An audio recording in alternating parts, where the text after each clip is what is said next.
Hey Brad, how you doing? Yeah. Hope you're safe, doing well. Yeah. Well, hey, it's great to see your smiling face again. Huh? Right.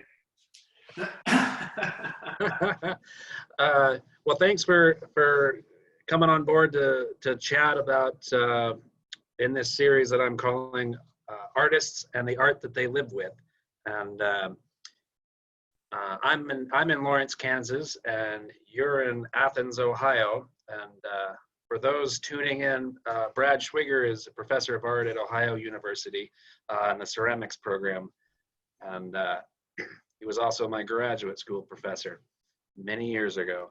Uh, so anyway, I wanted to get you in on this project, and I've been in your home many times, and you and Kathy have such an awesome collection.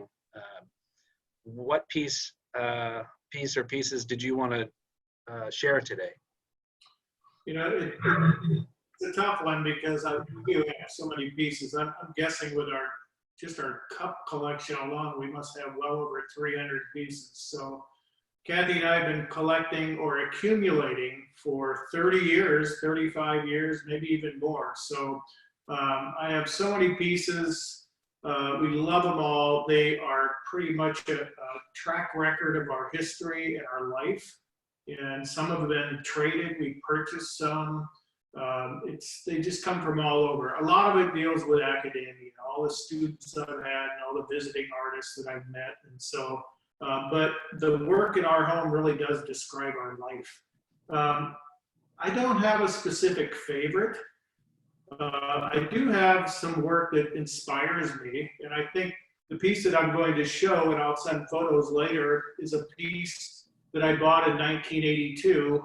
I was actually a graduate student at Utah State University at the time, and I decided that the things that inspired me were from Japan. So I actually went to Japan. I worked in Mashiko. I was inspired by all sorts of Japanese ceramics and the tambaware and bizen and shigaraki. But the work that really kind of, I feel like, changed my life, just aesthetically and just visually, the thing that was most arresting to me was the shinoware in the area of Tajimi. And so when I was in Japan, I think I was maybe 27 or 8 years old. It seems like it was a long time ago.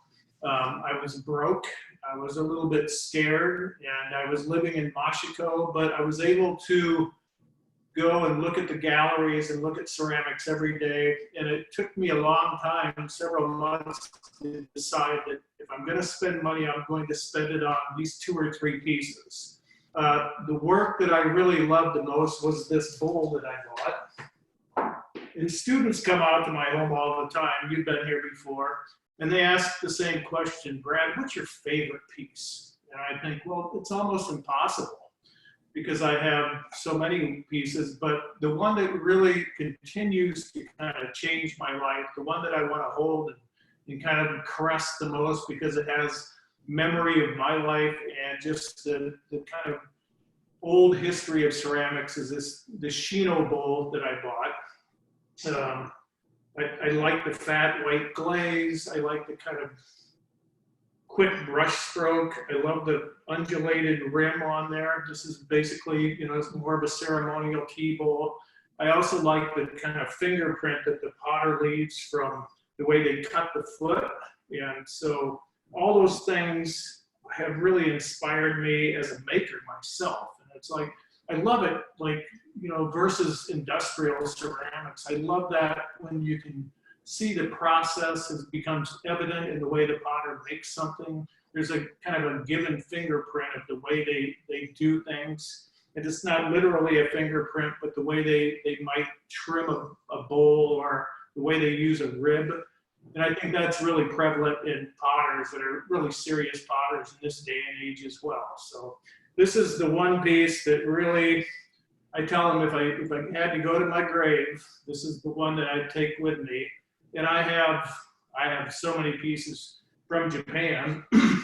More recently, I even bought just a few weeks ago from the Schwieger Gallery up in Michigan, near Chicago. Andy Schuller, the gallery owner there, buys a fair amount of Japanese ceramics, and he sort of buys them in bulk. It feels a little bit like a garage sale, but still they're really beautiful. And I just recently purchased this little bowl. And again, it has that sort of undulated rim and it kind of a nonchalance about the form and the way it's been made and processed. And then even these glazes are pretty typical for most pottery studios in America. So understanding that history and all of those things. I mean, it's just thousands of years of pottery in Asia, but more specifically for me, my love from Japan. Just understanding that, and then realizing also that living in Japan, I've studied there and worked there 4 different times, and it took me that experience to go to Japan to realize I'm really not Japanese and that I can't make Japanese pots. So I kind of boiled it down to the aesthetic and what I learned from living there and the beautiful pottery that they produce there is like that helped me develop and generate my own ideas and my own kind of personal aesthetic. So those are really important things to me. Early on, I learned a lot about pottery from my older brother. He was much older, like 10 years older. So when he was a college student, he was actually doing ceramics. He was going to major in ceramics at Northern Iowa University. And so he used to drag me along. And I remember going to the studio and he was mixing glazes. I'd help hand him pots to load into the kiln. I suppose I was 11 or 12 years old. The only vivid memory I really have was looking in the hole to check out the cones and how hot that kiln was. And I think anybody that experiences ceramics through the whole process of producing the clay to making the piece, going through the glazing and firing aspects, and then to come out with this sort of gem, this glass gem that has been fired through the kiln, it would invigorate anybody. And just that understanding is really what sort of drew me in. And I think the Japanese thing came, and I mean, I look at a lot of things. Anymore, I don't even look at ceramics to be inspired about ceramics. There's so many other things in my life that I'm interested in. But his old books I still look at from 1960s, you know, like old, the pages are all yellow and old and crusty, but it's like Glenn Nelson's handbook and all those things. It's been revised several times, but I still kind of access those old books and sort of, it kind of triggers my history and my thought process and reminds me of what was really important to me way back when. As I try to make students understand and realize what's important to them and what identifies them as individuals and makers. So it's been kind of a beautiful ongoing thing. I'm fortunate to be a teacher. Students inspire me and I get to be part of their research. And so I guess this is one big thread that ties it all together. But again, we have so many pieces in our home, and sculptural and pottery and mixed media. It's from all over, and we feel really fortunate to have all those things. And that's our everyday life. Great. Yeah, I mean, you have such a, I mean, your role as a professor and mentor to so many people, and a lot of what I know about what you guys have in your collection is really, it's autobiographical of your lives in terms of the people that you've surrounded yourselves with. I think that's special to have. And I think another point, you know, something you said about the bowl, you know, all of the way that you described what drew you to that piece, that first one, I can connect some dots with your work and your sensibility with how you use the material. That was really cool to hear you talk about that, and it being one of the first pieces in your collection, right? I assume. It was one of the first ones.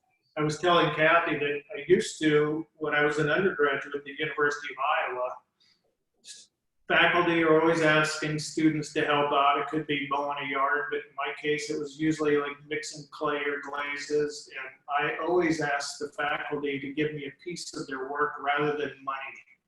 And that was another way that I started to sort of collect pieces way back, that was in 1980 or something like that. God, that sounds like a long time ago, huh?